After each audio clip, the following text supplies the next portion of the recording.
So friends, we go over from the previous point to the discussion where there will be more focus on the specific play that we discuss, and the play Death of a Salesman by Arthur Miller. And already in the end of the previous part, we had hit upon the idea of the character as a metaphor, and the metaphor is real in the sense, that we always see it as happening in front of us. So I request Professor Bajaj to continue the analysis of the play that has already been, laid out in a brief form in the discussion earlier. So, Professor Bajaj. Yes, thank you. To begin, I'd like to also point out some details about Arthur Miller. Now, Arthur Miller was actually born in 1915 and he was there till about 2005. And he belongs to a Jewish-Polish family, that's the descent, and he was born in New York in Harlem. But when the Wall Street crash of 1929 took place, the Great Depression as we refer to it, it actually impacted the income of the family and it pushed them downwards in the economic order, and they had to move from their New York home to Brooklyn. And this was also the period when his father, lost a lot in his cloth business. Now, this in a way becomes the setting for the play that we are going to discuss today, The Death of a Salesman. That you see, there is in the play we refer to these different time periods, or there is always this switch or a kind of a flashback that takes place, right? So there is flashback and there is fantasy that are merged together in the play.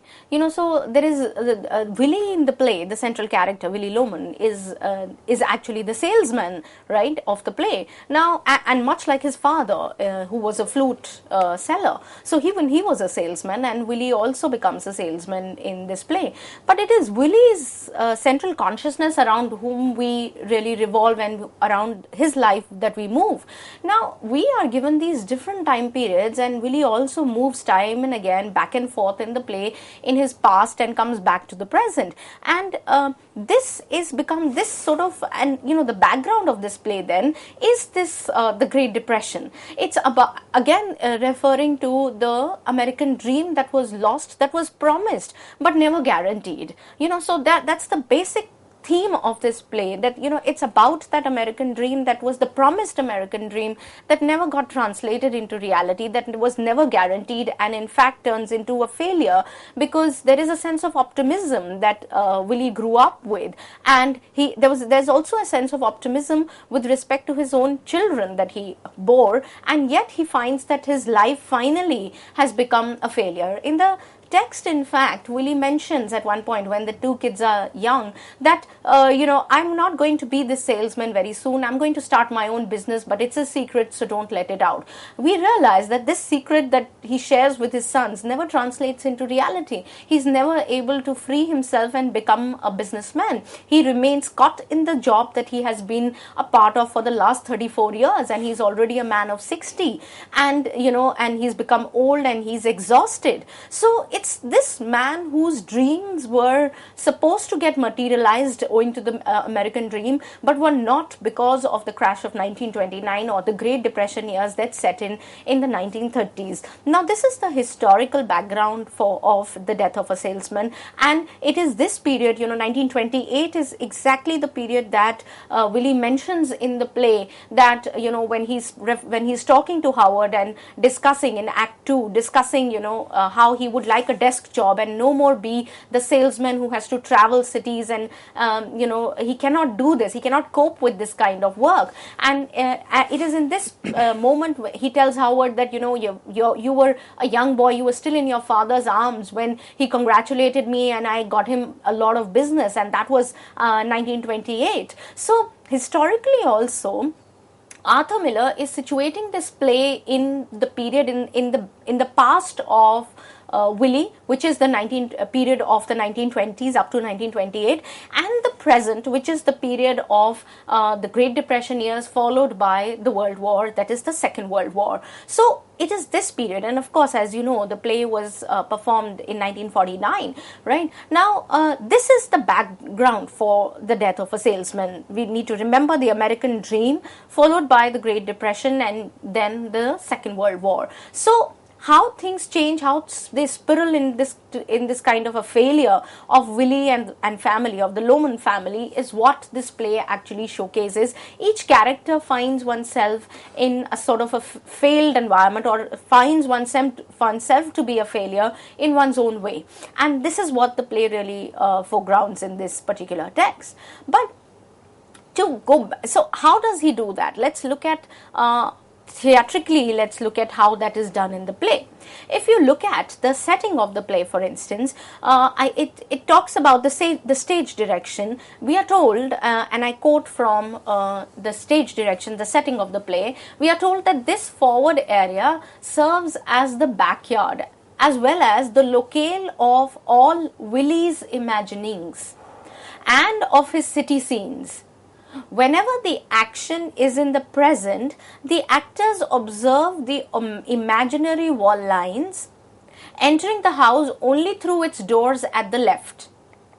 But in the scenes of the past, these boundaries are broken and characters enter or leave a room by stepping through a wall onto the forestage. Now this is very interesting if you look at stepping through a wall onto the forestage. So the forestage, actually the forward area, actually the forestage becomes a kind of a backyard, or becomes memory, or becomes the mind of Willie. This is what I meant when I, in my previous lecture, mentioned the materiality of the mind. You see, the forward area or the forestage becomes the mind of Willie, where characters are acting, walking, talking to Willie, etc., where Willie is present in his past, where the children are young, etc. So his past or his imaginings, there is actually a space devoted on the stage to which that space is his imagination, that space is his mind. You could tag it as Willie's mind. And in that space, there are characters who are talking, who sit, who behave in a particular way, who interact, who are having fun together, or whatever. So there is a place which is the forward area of the play, which is devoted to Willie's imaginings, and when that is foregrounded, then characters can walk through walls, right? Now that's another way of showing that is unreal. Now how do you show that this play is in that sense difficult to follow, because the play is constantly, in each scene there is a secondary level of imagination that is going on, while there is a primary level where actual scene is taking place. For instance, when Biff and Happy, the sons, are in their rooms, Willie is going on with his own imagination, and there are characters in his imagination who are acting out their parts. Now in such a situation, you find that the wall lines are not concrete and these are not observed. The characters walk through these lines to suggest that this is the space of the unreal. But the moment the play comes back to the present, that is the present in the play, the present moment when the boys are adults and Willie is an old man of 60, and it is at this time where they actually observe the door as a door and the wall as a wall, and they will enter the house only through the left side. So this is his experimentation on stage, if you can understand that this is how he's experimenting, by telling you that this is unreal and this is real. Another way in which he talks about the real, unreal, and demarcates them is when the scene is in the present, then the house of the Lohman family is in the middle. It is surrounded by these apartment buildings that are very well lit, right? But the moment the play moves into the background, or in the past of Willie, these apartment buildings are covered with leaves, and the playwright tells us that it's as if they were all leaves around the house, to suggest that he's entered the past moment where there were trees and they could place a swing between the trees, and there was open space and there was happiness. Again, the idea that it's become a junkyard or a concrete jungle with apartment buildings all over is to suggest this kind of sudden, sharp urbanization that took place in America in the first decades or so of the 20th century, when capitalism was at its peak. So you see, these are some theatrical devices used by Arthur Miller to bring out the difference, or to demarcate the past from the present, by bringing in leaves in the present, and apartment building very sharply present in between a house that is surrounded by it. So these are some of the artistic devices used to create this kind of distinction between the past and the present, and often you will find yourself mixed up in the play, not really realizing whether you are in the past or in the present. Now that is also a part of this device. It's not like you're just confused without the playwright really knowing it. I believe that the playwright actually wants to confuse you and wants to suspend you in this world that is constantly going back and forth, even though he creates these lines at times, where characters are walking through doors and walls, or not so, but at other moments he really deliberately wants you to not have that distinction all the time present in your mind. He wants you to forget it and also become suspended in this world of confusion, where things are in the past and the present at the same time. So that is also a part of this theatrical device that he's using. I believe the setting of the play itself, the forestage and the center, in a way tells us what this play is about: reality and illusion, memory and fantasy and at the same time flashback. So these are some of the words that you constantly find yourself exploring when you are in this body of the play. Now, to look at some of the characters here, now we discussed characters as metaphors in the previous play. Let's look at how the playwright has projected these characters out here. Now, I quote from the text: Biff is 2 years older than his brother Happy, well built, but in these days bears a worn air and seems less self-assured. He has succeeded less, and his dreams are stronger and less acceptable than Happy's. Happy is tall, powerfully made. Sexuality is like a visible color on him, or a scent that many women have discovered. He, like his brother, is lost, but in a different way, for he has never allowed himself to turn his face toward defeat, and is thus more confused and hard-skinned, although seemingly more content. Think about this description that the playwright gives us of these two characters who are brothers, who are Willie's sons, and Willie has great hopes from these two boys, particularly Biff. He, the elder brother, that is the son, on whom he has pinned his hopes, and he thinks he's going to do great things because Biff, has been this charming boy. Biff has also been this kind of star of the football team in his high school days, and he was surrounded by girls, and you find that that Willie is very optimistic about Biff's future. But Biff has not been able to cope with this world. Biff does not want to be a part of this concrete jungle and this kind of space of jobs. He wants to go and buy a ranch for himself in the south in Texas and live that kind of life. He's talking about, this kind of nature. He likes to be in that open space, and he's unhappy in this cityscape, and he doesn't want to be a part of it. He's decided to be elsewhere, but then he hasn't been able to find a job worthy that could give him enough money, both Linda and Willie, they say that, well, Biff is still finding himself, finding within single quotes. So what does he really mean by that, finding himself? Which means he has not been able to gather enough money to sustain himself and his family.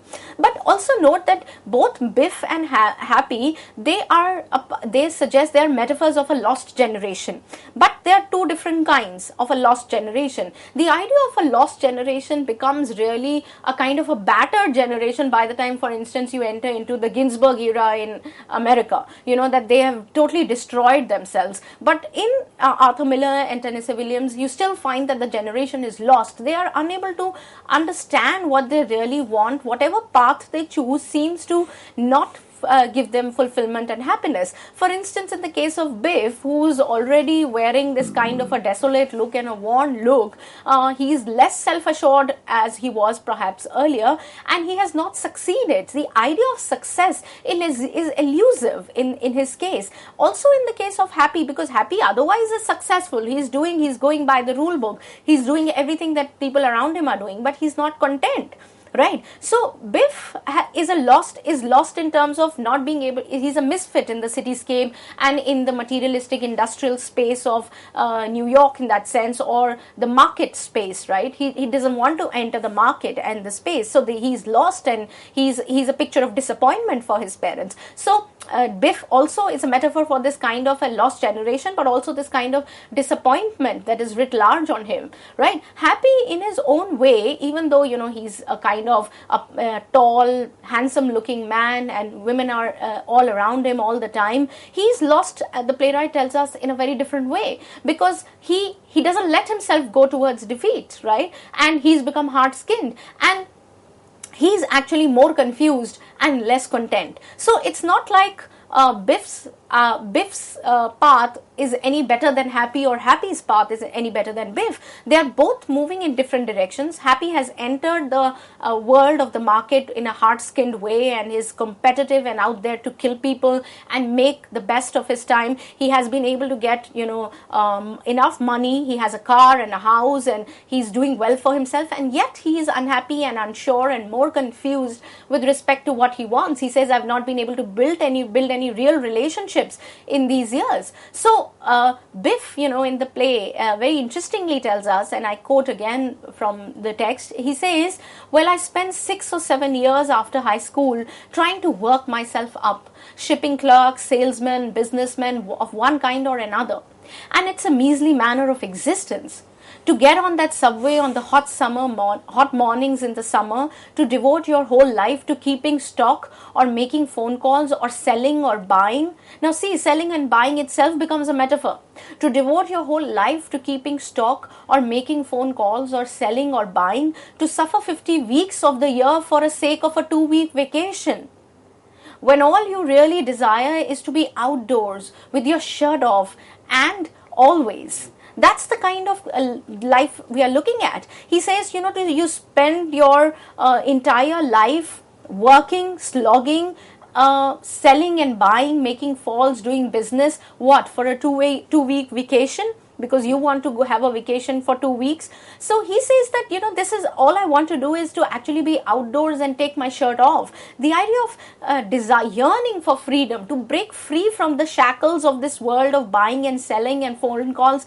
In fact, if you look at the household of Willie, you find that Linda and Willie, the couple, they're constantly talking about bills they have to pay and bills that they are unable to pay. In fact, Willie at one place says that for once I want to own something that I don't have to, you know, that I have paid off fully. He finds that the things that he buys are all faulty.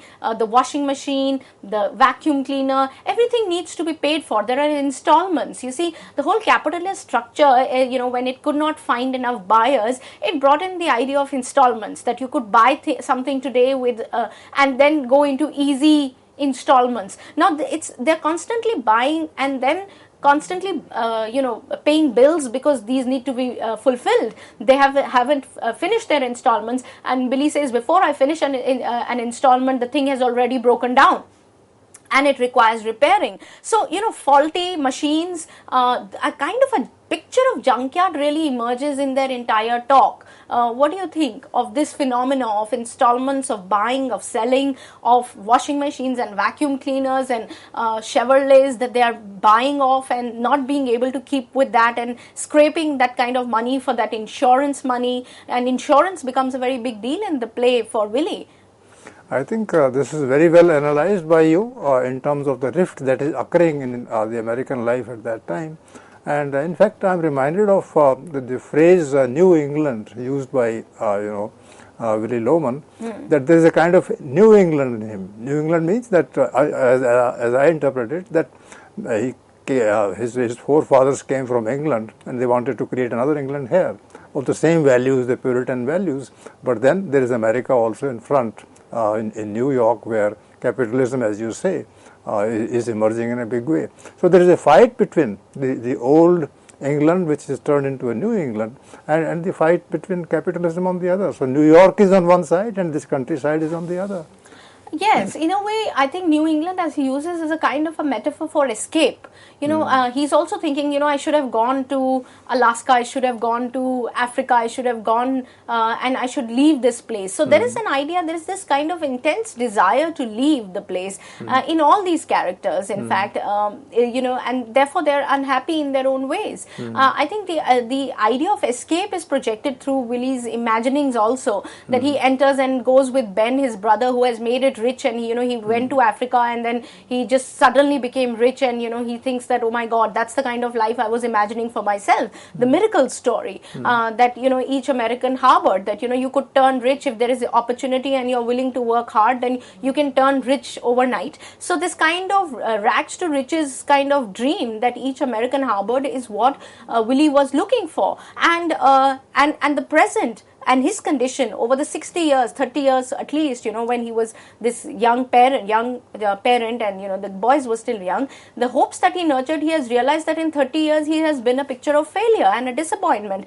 and he doesn't want to even accept that, and that's, I think, what really creates the rift between him and his children. So at a more personal level, it is Willie and Biff kind of confrontation, because Willie has been at one point unfaithful to the wife, and the son Biff was witness to that, and so he can never forgive the father for betraying the mother in that sense. So it is it's in a way, this kind of failure of Willie gets projected through these narratives that exist around us, that he's a man who falls, who also breaks down, he's lonely, and he's unwanted. He keeps thinking that that he's unliked by people, and that he's unliked and people don't really approve of him. He's unwelcomed wherever he goes, and therefore he's constantly living in the past and losing his grasp on the present, because it is the past where he still enjoyed that kind of company. He says that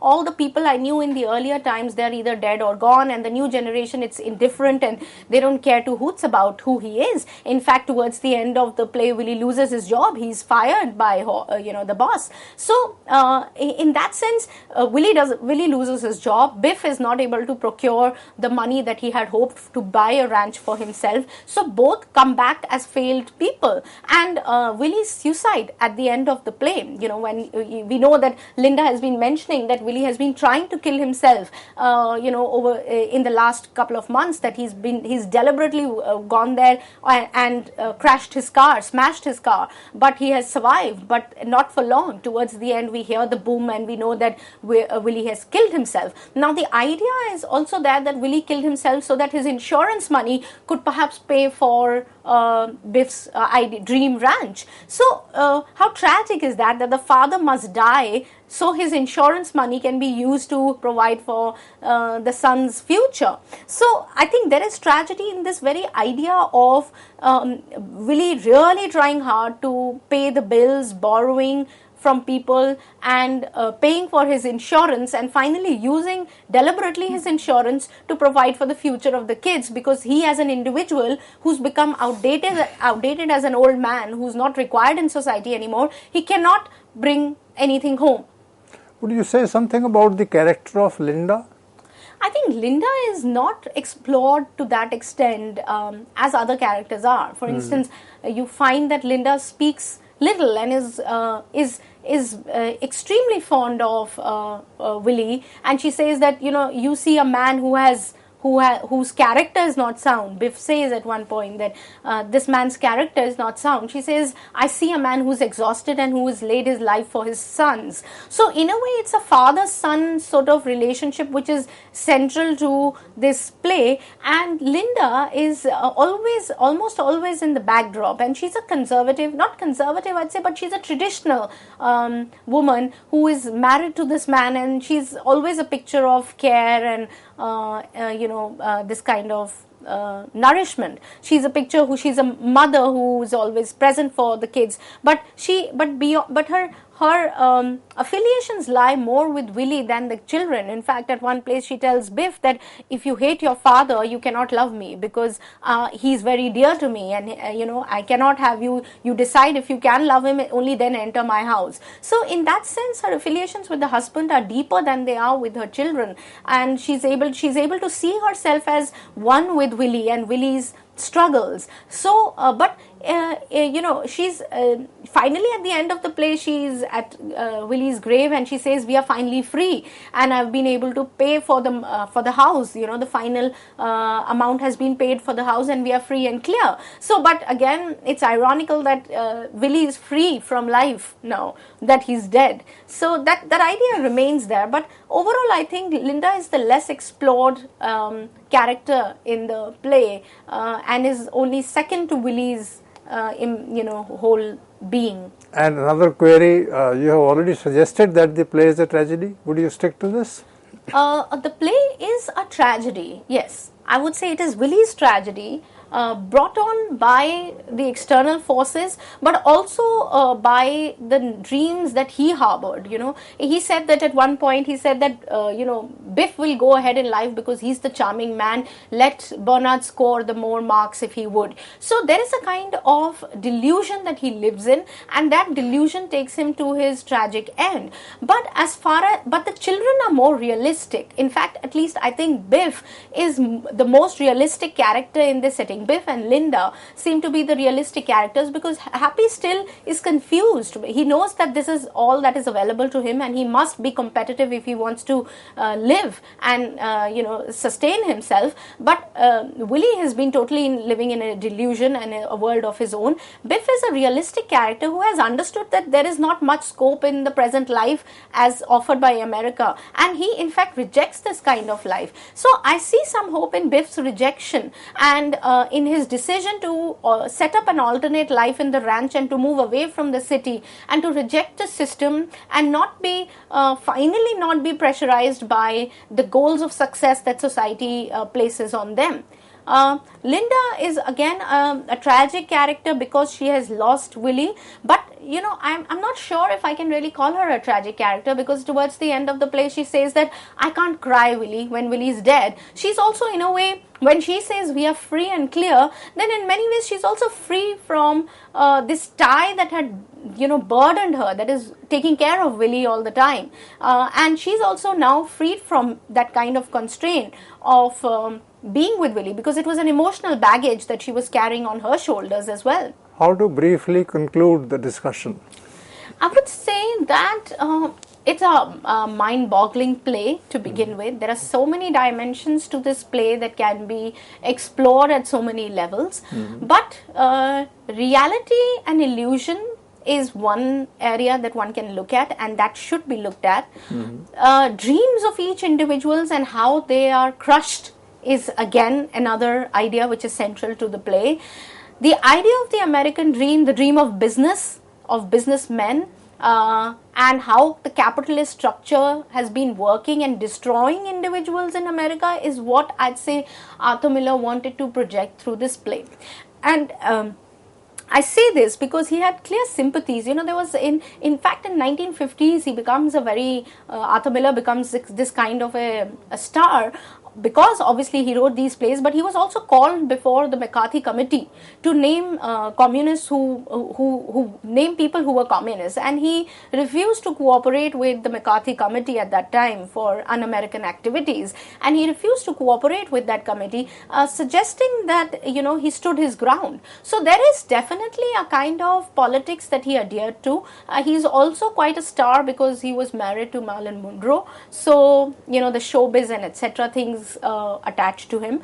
But I think overall this playwright was able to project the disappointments of the people of America who were caught in this capitalist structure which was unrelenting and leading to their tragedies, while on the surface it looked like all rosy and a kind of a progressive society. So friends, we come to the end of the discussion, and the play has been presented as a realistic play, but this realism coincides with the ideological problems that America faces in the 1940s and 50s, and this discussion gives us a great amount of food for thought. So let's go over it in our own minds for some time and see what the play is about. Thank you.